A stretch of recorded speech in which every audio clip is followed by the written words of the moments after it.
Oh Lord, first and foremost, I'd like to welcome you back to the channel. It's Theodore Dell's how. Please say the ho. Oh Lord. And been away for a while from the channel, from just social media in general. I've been dealing with some family things. You know, family is very important. Shouts out to everyone who has one, or shouts out to everyone who's trying to make one, or shouts out to everyone who never had one, has one now, is trying to take care of them. Shouts out to everybody out there. But getting back to what we're here for, yeah, you know, I'm just trying to reacquaint myself with the people them and just let you know that, you know, I've been away for a while, but we're back right now. And what I'm back with today is you know, something to represent what it is that I've been doing since I've been away. Well, one of the things I've been doing since I've been away, I've been doing a little bit of boxing, you know, like staying fit, just trying to deal with, you know, a lot of mental issues, not depression or nothing like that, but you know, you don't want to be too in your own emotions, so you want to do activities and you want to stay active and you want to burn sweats and you really want to get any stress or aggression you have inside you out. So I took up boxing, and it's a beautiful sport and it's a beautiful discipline, you know, to help you stay disciplined. What I'm dealing with right now is just being me, you know. It doesn't matter what I'm doing, I'm always going to appreciate the aesthetics of that thing. And you know, when you're dealing with boxing, there's a lot of different technical equipment that you have to use, from the gloves, you know, to the apparel, shorts and shoes, and even, you know, things like, you know, training gear, like protective headgear, protective groin guards, and you know, all those different type of equipment.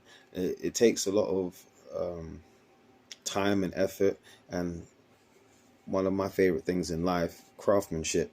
You know, I'm a fan of craftsmanship. I would, you know, people say that this is a materialistic sort of thing, and to some extent they would be right, but really what it is that I'm in it for is the craftsmanship. And that is not by any means like an excuse, or, you know, trying to just cover up my materialistic and earthly desires as something more noble. Nah, literally, craftsmanship. I love the way things are created. I'm a fan of Nike from a young lad, you know. Before I was into Nike, I was into Diodora, hence the name. And, you know, just appreciating craftsmanship from the Italian artisans out there in Italy to, you know, the innovative and futuristic and groundbreaking tech influenced designs that come from Nike. So yeah, so what I'm showing you right now are the latest release from Nike, which are the Hyperko 2.0s. And there's been a lot of controversy surrounding this shoe, namely the way that they look.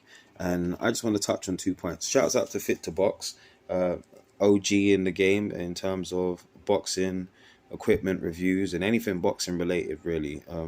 If you go give Fit to Box a follow, I'm sure if you're a boxing aficionado and enthusiast like myself, you will definitely enjoy all the different content he has to show you, and you'll definitely get good advice on what kind of equipment to buy or purchase if you yourself are involved in boxing or intending to get involved in boxing.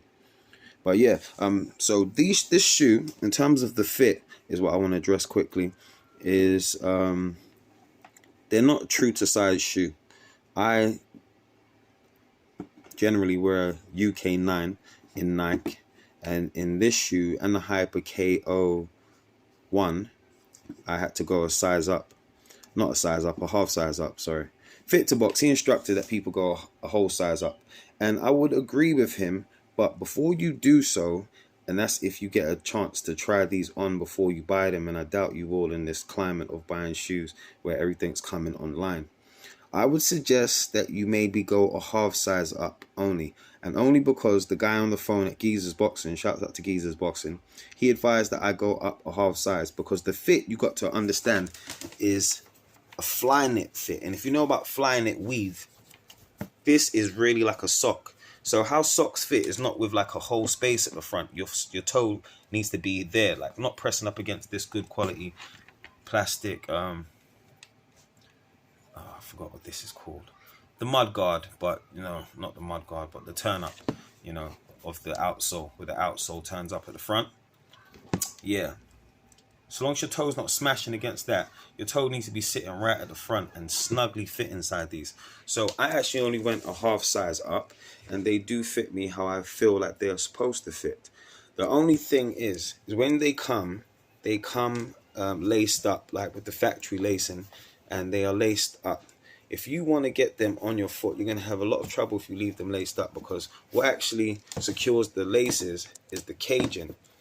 So if the caging is untied, you're able to get the caging down the side, the top caging and the bottom caging. That's related to the laces. Get those fully out the way, and what you'll find is that you can put the shoe on near enough exactly like a sock. Leave that tied up and you're going to find you've got problems. You're going to find that it's a very hard fit. But I will demonstrate to you now how fairly easy I can get them on. So you see, you've got the cage in here, you've got the laces. These need to be able to slide back like so. Yeah, when you slide those back, these need to also be able to go back like so. The shoe's gonna look like that. Once they're out the way, you can near enough use the pull tab, get your foot in, and slide it all the way down. You see it? You see it? You see it? So yeah, I just wanted to add that, for the community, just in case, people are looking to buy them and people who are waiting for them to arrive that have already bought them, just so you don't destroy the shoe. I found out through trial and error myself, but it's a beautiful shoe, definitely, and I don't want anyone to have to go through too much trouble with having to return them and select the new size, because we don't really get that much chance to try on shoes before we buy them nowadays. So any advice on sizing, I'm sure people could appreciate. But yep, that's just a quick one for me today. I think they're beautiful. I think they're very reminiscent of a Roy Jones Jr. Excuse me, something just popped up on my phone. They're very reminiscent of a Roy Jones Jr. sort of vibe. Them white joints that he wore against Tony Thornton. Yeah, that beautiful Roy Jones Jr. era, futuristic ass whippings all around. And I only box at white collar level, and my next fight's going to be in November. Training camp starts at September, but we don't ever stop training camp. It's a lifestyle out here, like that. I'm an old boy anyway, 35 this year, coming up.